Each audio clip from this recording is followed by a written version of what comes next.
it's walking a tightrope. And it does take a lot of conversations with yourself. And we're still humans. We're going to bond. We're going to make progress. But there just is this constant tightrope walking of was I too black today, or was I not black enough? And that is measured by literally, at times, every sentence that comes out of your mouth. So, yes, it can be exhausting. And at the end of the day, take off that mask, that cape, and take a breath. We maintain, but I always wonder, at what cost did I suppress, did I give energy to maintaining that and not invest that energy in the next big idea, the next innovation, that someone who can, there's sort of a frustration that someone can be running this race with me with none of this burden, none of this weight, none of this parachute to hold them back. And what does that mean as far as innovation and performance that they were able to extract that I had to spend fueling, justifying my presence in these spaces?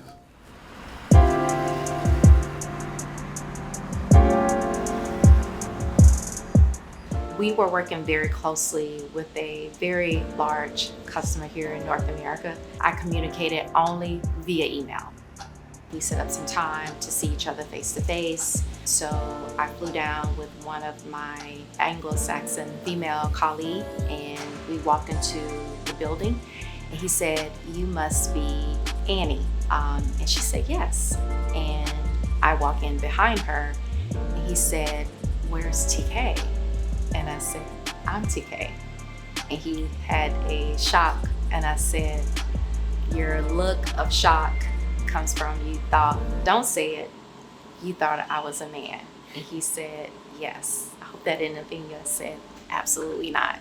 So as we walk into the meeting, there were other of his male colleagues that was there. And he said, "This is TK, everyone." And I've been addressing her as a him this whole time. And they was like, "Oh, hey, nice to meet you." And I was like, let's have a D&I moment. This is an opportunity for a diversity and inclusion moment. So I gave them a little bit of history of why I use my initials, and they were just kind of really shocked, but it was an eye-opening experience for them because I feel like people judge me before they meet me. And so I've been addressed as Mr. via email. I have been addressed as him. And people automatically assume, based off my career experiences, that I'm a white male. Believe it or not, it has increased my career trajectory because of that. And people get a sense of who I am and what I can deliver prior to meeting me. And then once they meet me, it's a sense of they feel comfortable. Unfortunately, we live in a world as being African Americans, no matter if you're male or female, most definitely for a black man, you always have to make others that do not look like you feel comfortable to get the things you need to get done. When I reached the glass ceiling, I started applying for jobs, and my name on my resume was Tamika, middle initial K, last name Morgan, and I had all this work experience. Was not getting any hits, no callbacks, no interviews, no email response, just denies. And I looked at my resume, what can I change on my resume? And what I did was I took off anything that was related to African American clubs, and I looked at my initials and I was like, okay, TK Morgan, it works. Once I changed that, I started getting callbacks, I started getting interviews, I started getting opportunities. They were flooding in. And when I got the opportunity for the next company, I requested that my name be displayed as TK Morgan on my email. So yeah, it just keeps people from judging me before they meet me. My family named me Uza Maka. That's my full name. It means the road is good. Isn't that a beautiful name? Thanks, Mom. I got it for my birthday. Uza Maka. But I grew up in a small New England town, and there weren't a lot of Nigerian Americans living in my region.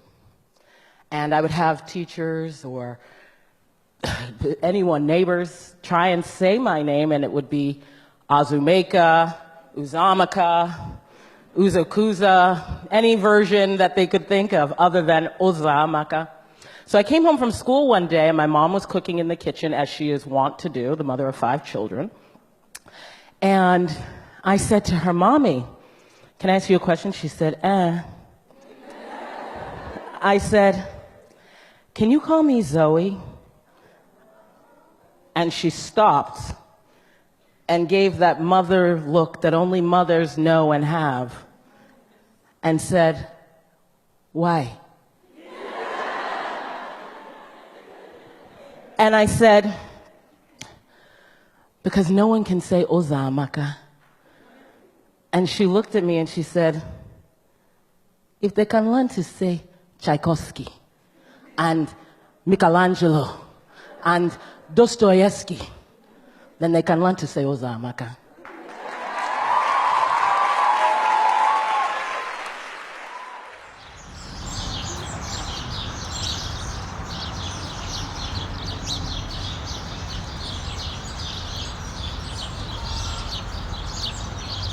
Yeah, my name is Jonathan Martin. I'm a news anchor here in Houston, Texas. I work for Fox 26 News. I anchor the evening newscast Monday through Friday. Hi, everyone. I'm Jonathan Martin, live in our newsroom with breaking news. But Matthew Knowles is hoping to put the rumors to rest. I don't care what people say, Jonathan. If I tell you I couldn't get in the gym and fight now, I'd be lying. That's how I am. I never think of legend, because when I think legend, I think Stevie Wonder. I'm like, I'm 20, and they're like, whoa. I'm like, yeah. I think code switching is when you change something about yourself, whether it be your voice, your appearance, just something about yourself to appeal or to appease another group. I don't think code switching is always a negative thing. I think it's also always important to know your audience. I'm going to speak differently than I, to a group of young people versus older people, a room full of black people versus white people. I think it's important to know your audience. But if you're making changes, be conscious of them and not changing them because you feel inferior, but making changes because you want to be more relatable. I grew up in Atlanta, Georgia, where I went to pretty much an all-white school. I was one of only, I think, 5 black people in my class. And it was hard because I grew up in Atlanta, which is a black city, as a lot of people know, but I went to this white school, and I also often felt that I had to sort of subconsciously or maybe even consciously sometimes change the things I did or said to fit into that bigger pool and to be accepted. So that includes, being a representative, being responsible for explaining. It also means silencing at times or controlling my behavior to make those who are not like me more comfortable.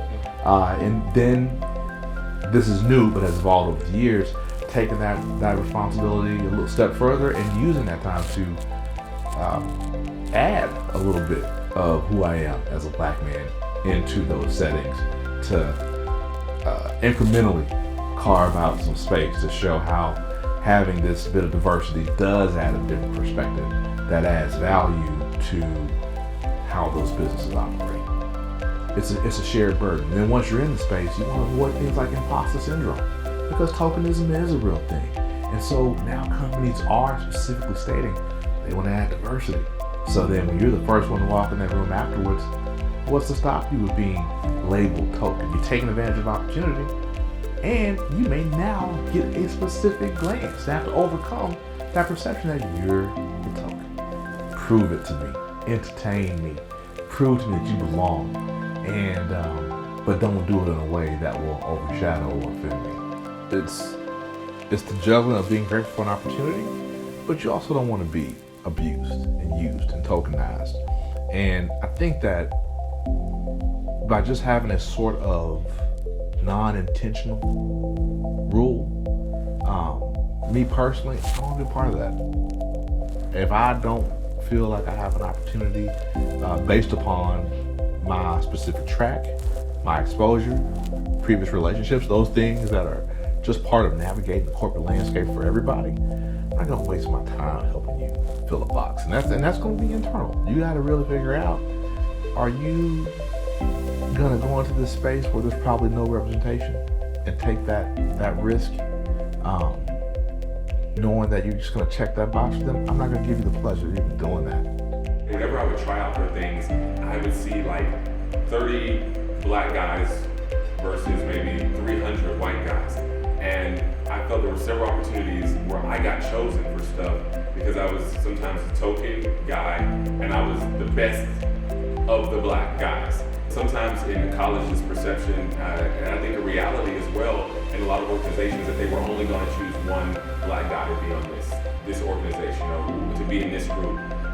So you had to feel like you were the top one. Like your interview had to be the best. You had to have the most connections. You had to speak the best. Like you almost felt like you had to be so polished and well-rounded, even though that's not necessarily the standard for some of the white counterparts, but you feel like you had to be the jack of all trades to get that one spot. You always put in the quota. We need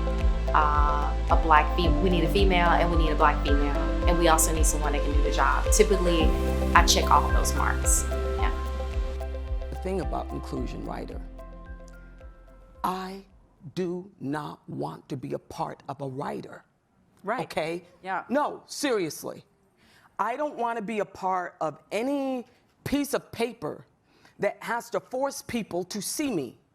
I mean, I understand that we have to have rules and policies in place, but if you're doing twofold, which is not putting those people in power to task, the people who could change things in the snap of a finger. Right.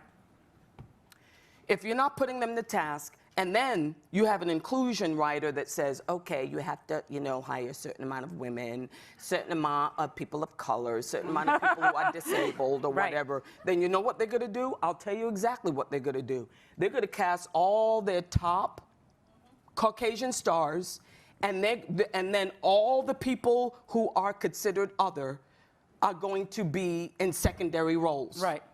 Just so they can say. So what you're saying, in the long run, to be more philosophical, is accept the bone. Yeah. You're saying accept the bone. Okay? Which then leads me to the bigger question as to the why. Why is there a resistance to inclusion and diversity? Why? If you want to pursue diversity as a company, don't be lazy about it. You need to start mentoring people. If you had barren ground where nothing was growing before, it was concrete before, you can't just sprinkle seeds on top of that. You gotta break that ground. You gotta cultivate that. And I see our nation doing that, not with race, but with technology. Things like cybersecurity, where industry is going into elementary schools and talking to kids, knowing that if they can get early, as attrition may happen, they at least may start to plant the seeds. Now take that back to diversity in the workplace. You've got talent. You let that talent in the door. You got that talent in there. Talk to us and learn how we grow us. And use those affirmations I was talking about leaning into for to fuel yourself and grow those people in all ways professional. Take them through programs. Some companies do that. We take people through a professional preparedness programs. We invest in volunteering in other places. We need to invest in those schools because that's the whole point, is that I talk about imposter syndrome, or we need to get away from black exceptionalism and stop feeling so special about being black and doing a thing. If we don't want to deal with code switching issues, and we're going to have the stress of being the onlys, but we look back and we know that we got lucky in a lot of ways, and we don't want to be just exceptional. There are other people like us. We want those people to get exposure, and that means we need to have strong educational opportunities. And if that means that you got to get to a school that you didn't go to a football game or you didn't pledge at, that you still need to build that up. That's your contribution to the future. Be you. Perform, exist, thrive, but don't ever feel like you need to disprove, because I think Toni Morrison alluded to it, but those goalposts are always going to be moving. The target's going to always be shifting. So let that part go. One of the best pieces of advice I got was from a news anchor. Her name is Demetria Kaladimos. She was a news anchor when I worked in Tennessee, and she told me, she said, Jonathan, if you continue to be who you are and not who they want you to be, you will continue to excel. And I think about that often because a lot of times, whether it be jobs that we're in, whether it be situations that we encounter with friends in a social setting, we end up turning on who we think people want us to be as opposed to who we really are. And I think if you can master that, whether it's now, hopefully sooner than later, your life will be so much better if you can just be who you really are, bring who you are to the table and not who you think other people want you to be. That's key for me, and it has been so beneficial in my life, in particular my career.